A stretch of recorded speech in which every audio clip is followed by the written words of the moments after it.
우리 어제 아침에 마태복음 11장 1절에서 6절 말씀까지 우리가 보면서 그 감옥에 갇혀 있던 침례 요한이 예수님이 한 번도 그 면회를 오지 않는다고 하는 그런 마음 속에서 분명히 성령께서 나에게 말씀해 주신 것은 그 오리라고 하는 그 메시아가 저분이라고 가르쳐 주는데, 성령께서 가르쳐 주신 그분이 정말 맞는다고 한다면 내가 그분을 위해서 그렇게 일을 했는데 왜 한 번도 찾아오지 않을까? 그것 때문에 의심이라고 한 것이 싹 터서 자기의 제자를 예수님께 보내서 오실 그분이 당신이십니까? 다른 일을 기다립니까? 라고 물어보라고 해서 그 침례 요한의 제자가 예수님에게 와서 그런 이야기를 했어요. 그래서 예수님은 너희가 본 그대로 가서 말하라 하면서 나를 인하여 실족하지 않은 자가 복이 있다. 6절에서 그렇게 말씀을 했어요. 여기에서 우리는 이 육신의 생각은요, 그럴듯하고 정말 누가 듣더라도 합리성이 있고 설득력이 있습니다. 이것이 점점점 확대되어지면 자기를 의심케 만들어서 하나님 말씀을 완전히 유산을 시켜버리고 맙니다. 침례와 같은 사람도 그랬다 이거죠. 오늘 나를 인하여 실족하지 않는 자는 복이 있다. 이 말은 침례요한이 예수님을 보고 잠시나마 실족을 했다 이런 말씀이죠. 6절에서 이 6절을 마치고 난 뒤에 그들이 떠나매, 이 그들이 누굴까요? 침례요한이 보낸 제자들이 떠나고 난 뒤에 예수님이 당신을 따르는 무리들에게 이런 말을 했어요. 7절에 요한에 대하여 말씀하시되, 그래서 오늘 제목이 침례 요한에 대해 말씀하신 예수라고 하는 제목을 여기서 잡은 겁니다. 이제 침례 요한의 제자들은 이제 자기 선생한테 돌아갔고 예수님하고 예수님을 따르는 무리들이 있는데, 방금 전에 일어났던 사건을 통해서 예수님이 무리들에게 말을 합니다. 뭐라고 말씀하시느냐? 그 침례 요한에 대해서 말하면서 무엇을 보려고 광야에 나갔더냐? 무엇을 보려고 광야에 나갔더냐? 여러분, 광야는 뭐가 있습니까? 바람이 많죠. 거기에 흔들리는 갈대도 있고요. 또 거기에 사람들이 살지 않는데 상인들은 그리고 지나다닙니다. 그들을 향해서 침례 요한은 가죽 옷을 입고 메뚜기와 석청을 먹이면서 회개하라 천국이 가까웠다 이런 말들을 외쳤던 그 침례 요한입니다. 그런데 예수님이 말씀하시기를 너희가 무엇을 버리고 광야에 나갔더냐 말씀했어요. 흔들리는 갈대더냐 이렇게 물어보죠. 또 8절에서 그러면 너희가 무엇을 버리고 나갔더냐? 부드러운 옷을 보려고 갔더냐? 상인들이 부드러운 옷을 입고 다닙니다. 너희들 상인보다도 더 부드러운 옷을 입는 자가 있다. 왕궁에서 봐야 할까 아니냐 말씀하셨어요. 또 9절에서 그러면 너희가 어찌하여 나갔더냐? 광야를 나갔던 이유가 뭐냐? 거기에 상인을 들어보려고 아니지 않느냐? 선지자냐? 그렇다 하면서 여기에 선지자를 보기 위함이더냐? 옳다. 내가 너희에게 이런 분명히 말하는데 선지자보다 더 나은 자니라. 내가 선지자보다 더 나은 자다. 이렇게 말씀을 하셨어요. 너희가 무엇을 보려고 광야에 나갔더냐? 흔들리는 갈대냐? 그러면 너희가 무엇을 보려고 광야에 나갔더냐? 부드러운 옷 입는 것을 보려고 하느냐? 왕궁에 있다. 그러면 너희는 그 선지자를 보기 위해서 나갔더냐? 옳다 말씀하셨죠. 그러면서 내가 너희에게 이르노니 선지자보다 더 나은 자니라 말씀을 하셨어요. 오늘 여기서 침례 요한의 제자들이 이제 떠나고 난 뒤에 남은 당신을 따르는 무리들에게 이 말씀을 가르쳐 주시면서, 이들은 모두 유대교를 섬겼고 이들은 구약 성경을 달달달 외우다시피 했던 가운데 구약 성경을 인용했어요. 말라기 3장 1절의 말씀을 인용을 하면서 여기에 10절 말씀 보세요. 기록된 바 보라 내가 내 사자를 네 앞에 보내노니 그가 네 길을 네 앞에 준비하리라 하신 것이 이 사람에 대한 말씀이니라. 이 사람이 누굴까요? 침례 요한. 지금 여기서 보라 내가 내 사자를 네 앞에 보내노니, 내가는 하나님의 사자를 네 앞에 보낸다. 지금 네 앞에 보낸다는 건 예수님 앞에 보낸다 이거예요. 메시아 앞에 보낸다. 메시아가 오기 전에 앞에 보낸다. 그가 네 길을, 그가는 지금 먼저 보낸 그가 네 길을 네 앞에 준비하리라. 그가는 지금 침례 요한을 말하고 있습니다. 네 길을 네 앞에 준비하신 것이라. 이 사람이 누구냐? 침례 요한이다. 이렇게 말씀하셨어요. 우리 거꾸로 말라기 3장 1절 보세요. 말라기야. 마태복음 전에 말라기서 3장 1절. 방금 읽었던 말씀을 인용한 거예요. 같이 읽습니다. 시작. 3장 1절 말라기. 만군의 여호와가 이르노라 보라 내가 내 사자를 보내리니 그가 내 앞에서 길을 준비할 것이요. 이게 나오죠. 이 말씀을 예수님이 인용하신 거예요. 그러면서 예수님이 이런 말씀을 하십니다.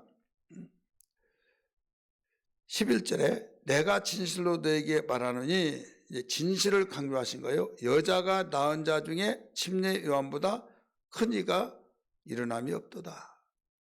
이렇게 예수님 오실 길을 미리 와서 예비하고 또 닦아놓았던 침례 요한보다 여자로 낳은 자 중에서 이보다 큰 사람이 없다. 이보다 큰 사람이 없다는 것은 침례 요한을 가리킨 거예요. 그렇기 때문에 우리는 모두 여자에게서 났잖아요. 그렇기 때문에 여자에게서 난 사람보다 더 큰 자가 없다 하니까 모든 사람보다 가장 큰 자는 침례 요한보다 큰 사람이 없다 이거예요. 방금 전까지는 어땠습니까? 육신의 생각이 들어와서 오실 그이가 당신입니까? 아니면 다른 일을 기다려오니까 물어보라고 제자들을 보냈는데, 그때 예수님이 제자들에게 그 보냄을 받고 온 침례 요한의 제자에게 누구든지 나를 인하여 실족하지 않은 자가 복이 있다 이렇게 말씀하셔서 잠시나마 실족했던 이런 상황이란 걸 가르쳐 주었지만은 그래도 그가 잠시 잠깐 그랬지 여자로 난 자 중에서 침례 요한보다 큰 자가 없다. 이걸 당신을 따르는 무리들에게 가르쳐 줬어요. 그래 여기서 끝나지 않고 접속사가 하나 붙습니다. 그러나 이런 말이 나오죠. 그러나 여기 11절 그 끝에 부분에서 그러나 천국에서는 극히 작은 자라도 그보다 크니라. 천국에 가서 보면 이 땅에서는 침례 요한이 가장 컸는데 천국에 가서 봤더니 상황이 달라지더라 이거죠. 상황이 어떻게 달라지냐? 극히 작은 자라도 침례 요한보다 크더라. 이거 어떻게 된 것인가? 이것은 천국에는 이 직분이 있는데, 그 신분이 있는데 신분 속에서 종이 있고 자녀가 있다 이거죠. 그래서 예수님을 믿고 예수님을 따르는 자들은 바로 자녀가 된다 이거죠. 물과 성녀로 거듭난 자들은 다 예수 믿는 사람들이에요.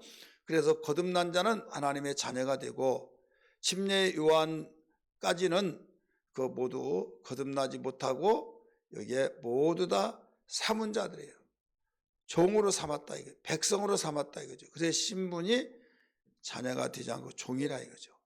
여러분 아무리 똑똑한 종이라 할지라도 좀 덜 떨어진 것 같은 자녀, 신분은 자녀가 없죠.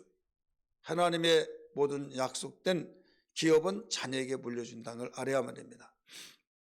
그래서 이 신분이 있는데 극히 작은 자라 할지라도 그렇게 여자로 난 자 중에서 가장 크다 하는 침례 요한보다 크다. 그래서 우리는 시대를 잘 타고났어요. 시대를 잘 타고난 것이 복이다 이런 말도 있잖아요. 여러분 예수님 직접적으로 믿게 됐다고 하는 사실이 얼마나 귀한 복인지, 예수님을 바로 우리 보고 믿는 우리들은 하나님의 자녀가 되고, 또 오실 예수님을 믿는 그들은 그 하나님의 자녀가 되지 못하고 오히려 그들에게는 종으로 되어졌고, 그렇기 때문에 하나님의 자녀로 믿는 우리 모든 사람이 정말 하늘에서 가장 큰 자라 침례함보다 크다라는 사실을 믿고 감사하며 소망으로 살기를 주의 이름으로 축원합니다. 12절의 말씀 우리가 이 침례 요한의 때부터 지금까지 천국은 침노를 당하나니 침노하는 자는 빼앗느니라. 자, 침노를 당했다. 어떻게 침노를 당해요? 그 천국에 먼저 가는 자들인데 여기 하나님의 자녀의 자리에 대해서 그 구약시대 사람들이 그 하나님의 선지자들이 많이 있었잖아요. 그 말씀 믿고 오시라고 하신 예수는 믿다가 죽고, 그런데 그 사람보다도 더 나중에 들어왔는데 그 자리를 다 귀한 자리를 오히려 하나님의 자녀들이 빼앗았다. 예수를 믿는 사람이 불어나고 늘어나고, 그러니까 점점점 야 너 네 자리 저쪽으로 물러서고 내줘라 이런 것 같이, 그러니까 빼앗김을 당한 것 같은 느낌을 보지 않느냐 이거죠.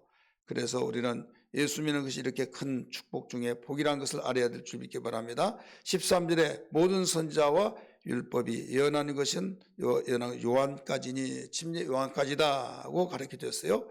여기에서 14절 마지막 읽습니다. 만일 너희가 즐겨받을진대 오리라 한 엘리야가 곧 이 사람이라. 말라기 4장 5절의 말씀 보면 엘리야가 다시 오리라 이런 말이 나와요. 엘리야가 다시 오리라. 그러니까 엘리야는 이미 하늘로 승천했잖아요. 근데 다시 온다. 자, 왜 모세가 다시 오리라 하지 않고 엘리야가 다시 오리라 했나요? 그래서 엘리야가 정말로 죽지 않은 것은 다시 오기 위해서 그런가 보다. 사람들은 엘리야를 기다리고 있었지만은 예수님이 엘리야가 곧 이 사람이다 이런 말씀을 하시죠. 우리 성경 말씀 말라기 4장 5절 말씀 봅니다. 말라기 4장 5절 예수님이 이 말씀을 인용했어요. 같이 읽습니다. 시작. 보라, 여호와의 크고 두려운 날이 이르기 전에 내가 선지자 엘리야를 너에게 보내리니, 이렇게 나오죠. 내가 선지자 엘리야를 너에게 보내리니. 그 보내겠다고 약속하신 엘리야가 여기 침례 요한이다 이렇게 가르쳐 주셨어요. 왜? 여러분, 예수님이 오시기 전에 오셔서 그 어마어마한 깊고 높고 골짜기 같은 걸 메꾸고 길을 만들고 굽이굽이 했던 것을 평탄케 만드는 어마어마한 그 큰 일을 하는 것은 아무라도 할 수 없다 이거죠. 엘리야와 같이 대능력 있는 자가 바로 고든 골짜기 같은데 높고 낮은 골짜기를 다 메꾸고 대로를 만들고 굽이굽이 했던 그것을 곱게 반듯하게 대로를 만드는 그 일은 웬만한 사람 할 수 없는데 엘리야와 같이 대능력자가 한다. 그래서 그 큰 일을 회개하라 천국이 가까웠다 고백했을 때, 외쳤을 때 많은 사람들이 와서 이제 회개하는 척하니까 독사의 자식들아 막 하면서 너희들이 왜 약탈했느냐 이러냐 하더라도 꼼짝하지 못하고 벌벌벌 떨면서 회개했던 것을 우리가 볼 수 있어요.